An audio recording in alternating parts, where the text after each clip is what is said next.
My name is Carol, and I'm a lake resident. And last year, I decided to plant a rain garden because our yard would flood during heavy rains.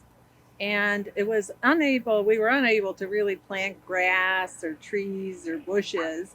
But we did decide that maybe some native Illinois plants would be good to soak up some of the water and give us some nice looking flowers and a place for the birds and the animals to live because we always have ducks that want to have their babies in our yard. So we decided this would be a good place for them. We actually planted about 450 plants and a great variety with some flowers, a lot of sages and grasses that were able to take a lot of water. So about 450 individual plants were planted. We do get a lot of runoff from our neighbors. Our house is low, and our neighbors obviously have runoff when there's heavy rains.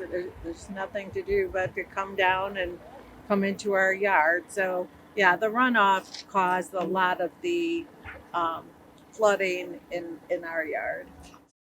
Okay, well, this was our first garden that we put in about 5 years ago because we were getting a lot of water here.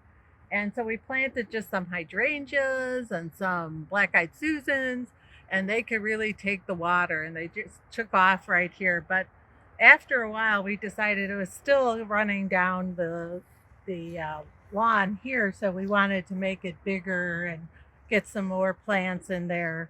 But so we then started to plant this whole garden with the native Illinois plants. That's what was the key to some of this, was that we wanted just native Illinois plants that could take a lot of water. All these different plants here have been able to soak up a lot of water because their roots go so far down that they just keep soaking up water every time they're growing.